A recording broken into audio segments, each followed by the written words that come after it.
It's rare to find a game so intuitive, but so difficult. But that's exactly how I would describe FutureGrind. It's easy to pick up since it's only driving on a certain color. It's tough because those vehicles can get a bit wobbly. That paired with crazy tricks, and I think I'm in love. I couldn't put down the game. First, you learn to finish a track. Then you start picking up tricks. Finally, you succumb to your inner perfectionist that has you restarting over and over and over at even the slightest mistake, all in the name of getting the highest score possible. It's 50% skill, 50% muscle memory, 50% improv, and 50% luck. I think that adds up correctly. FutureGrind is exactly the type of game I love to play. Fast mechanics that feel great. When you finish, it's a joy, but pure ecstasy when you can accomplish your goal. If that's getting the high score or just nailing the route you're working on, either way, it's great. It's all because of the vehicles in FutureGrind. It's straightforward. You're driving on rails, but the wheel color must match the color of the rail. Unless it's a white rail, then any color can touch it. That's it. If you want to finish a level, you just have to match the colors. Early on, this is pretty easy to do, and I was flying through levels. However, by the end of the game, I was restarting a lot just trying to get through. It gets hard.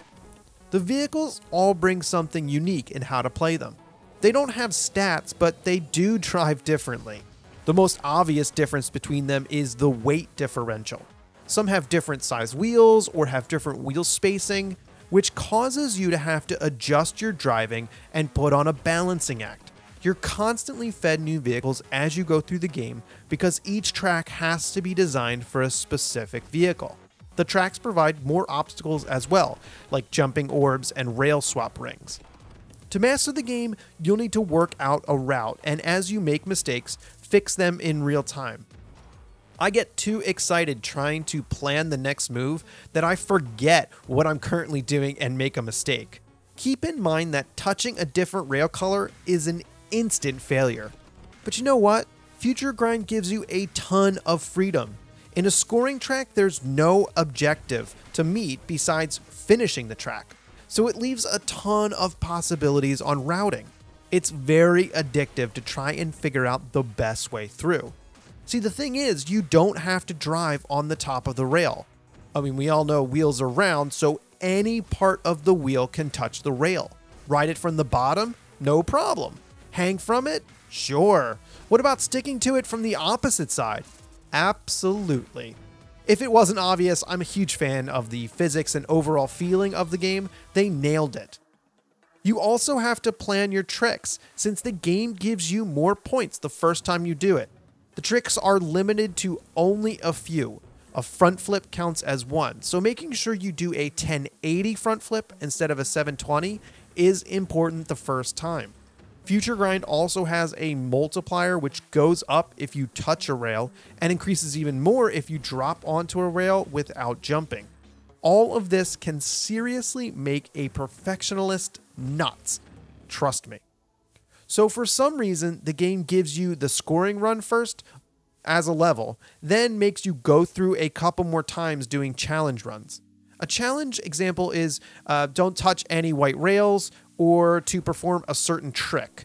They're effortless, and if I did struggle, it was more about finishing the level than finishing the task. It's a little odd that they give you them after the score run, since the challenge runs don't count towards a higher score. It's annoying since often I did much better on them and it doesn't count. Anyway, can you believe in such a mechanics-heavy game they were actually able to squeeze in a story? It's weird mixed with nonsense, but it's there. The story gives you context to whatever this world is, but doesn't get in the way. In fact, I would go so far to say as it's well done. It adds some special effects and a little mystery that permeates the entire game. So while the gameplay drove me to continue playing, I was genuinely curious where the heck they were going with the story. I don't want to go too deep because spoilers would ruin it, and there's an excellent reason not to spoil it.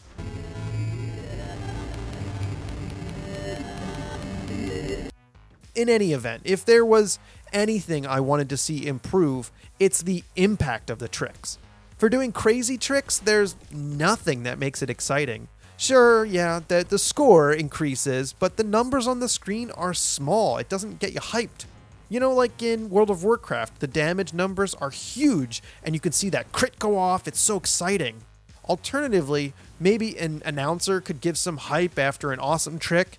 FutureGrind works as is, but a little more pizzazz after I nailed a tough trick would be nice. Oh, another one I just remembered.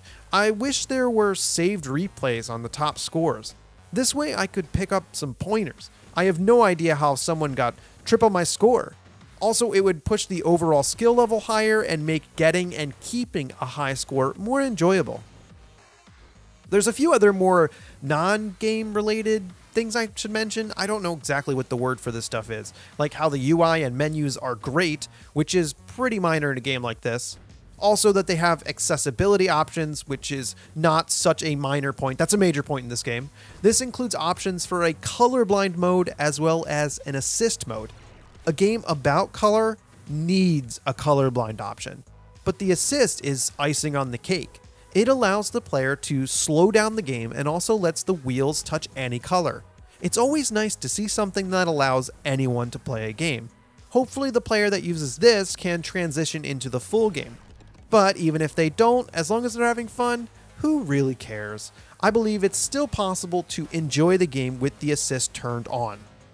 Overall, FutureGrind is fantastic, and I love it.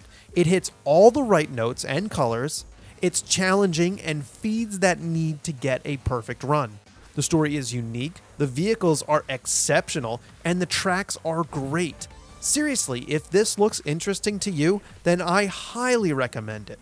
I blitzed it only to realize later I played over 6 hours. It sure didn't feel like that.